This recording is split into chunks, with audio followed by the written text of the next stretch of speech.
He was a soldier, a commander, a centurion, a Roman centurion.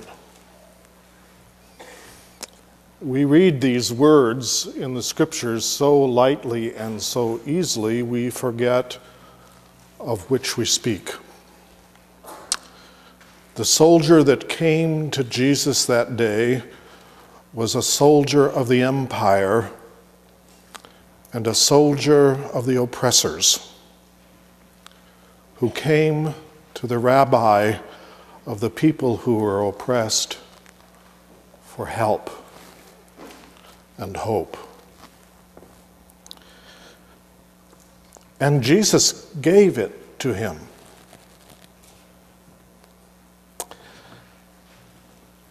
And that's the amazing thing about Jesus.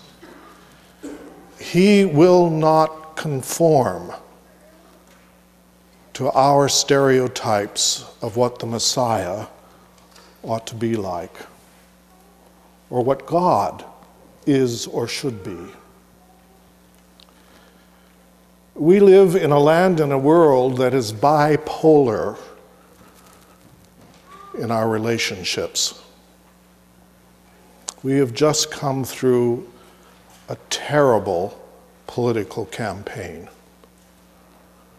in which we have tried to stigmatize each other and to hurt and to harm one another. And we've had people try to force us into believing one side is on God and the other is not. But Christ will have none of it. He was a soldier, a trained killer. He had done his duty for the empire. He had done what he was asked to do. By many standards, and especially the standards of the people of Judea, he was the hated enemy, unworthy of God's graciousness.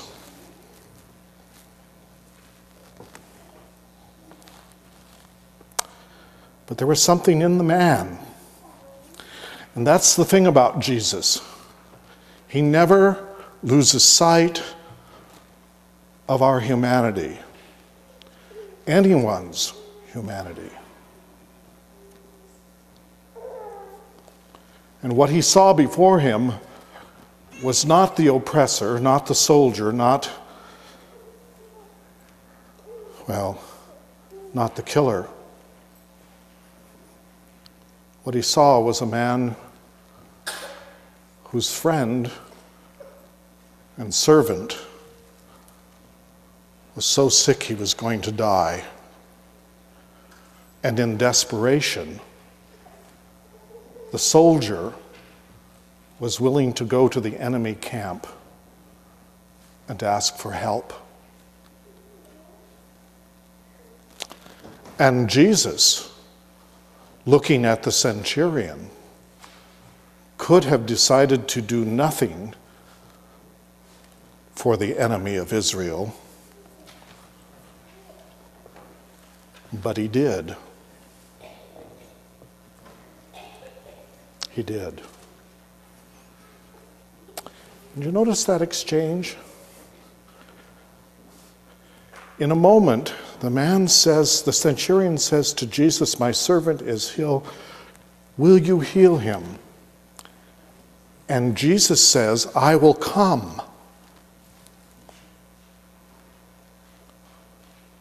I will come.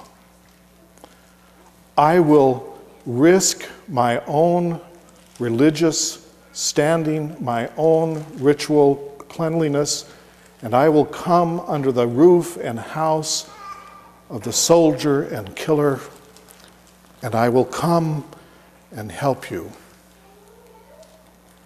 Do you hear what Jesus is risking from his own community? But the soldier has been in Judea long enough to know that if Jesus does that, that's what he risks. And he has enough respect for this rabbi and enough concern about him that he says, oh no, I'm unworthy to have you come under the roof of my house. You only have to speak the word, and my servant will be healed. You see, he had been in Judea long enough to come to know the very people that he was oppressing so well, and he did not want to offend them, and particularly not Jesus. What happens when soldiers become so well known to the people in the enemy camp that they grow respect for them?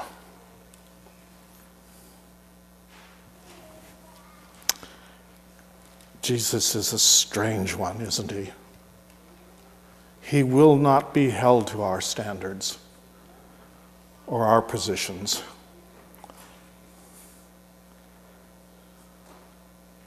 And the centurion looks at him and says something astounding. I am a man of authority and under authority. If I say to my soldiers or my servants, go, they go. And if I ask them to do, they do. You only have to say the word, and my servant will be healed. A word of command is all he asks. Zach and Becky, you've been there. If you had an officer give you a command that said, well, maybe you might want to do this, and perhaps out there's something going on that you want to be aware of, and oh, by the way, if you do that, you may find yourself in enemy territory, but if you want to keep the order, that's okay. Is that a commander? No. No. Would you follow that one? No. No. Soldiers are trained to not only give the orders, but to receive the orders, because life and death depends on obedience in the battles of life and in the battles of war, and so it is in the spiritual life as well.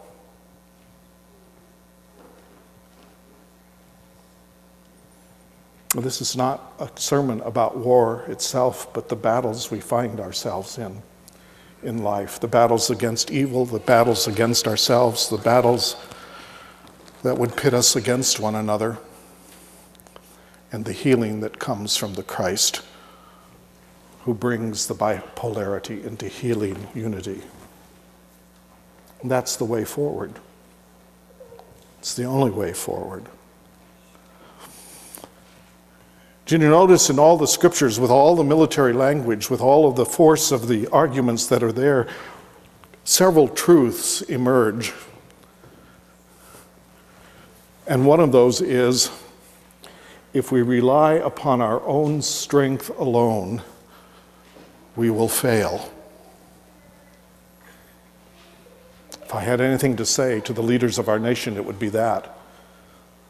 In the way forward, if you think that we can do this upon our own strength and by our own might and by our own intelligence and by our own power, we will fail.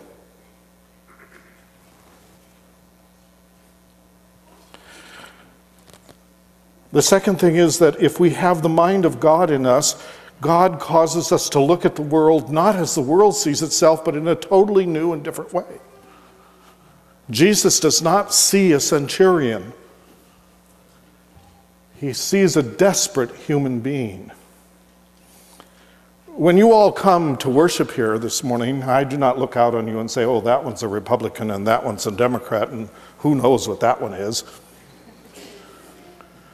No, because it doesn't matter from the eternal perspective. What matters is that we see one another as human beings and as fellow citizens and as fellow strugglers in the battle of life. And in that warfare which we must all wage, we are people under authority. And the only authority that matters for the believer is the authority of the Christ.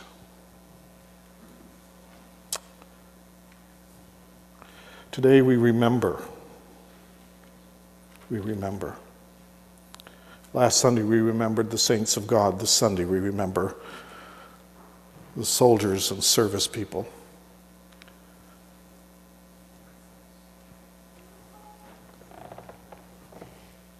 Do you suppose Jesus divides them into those categories?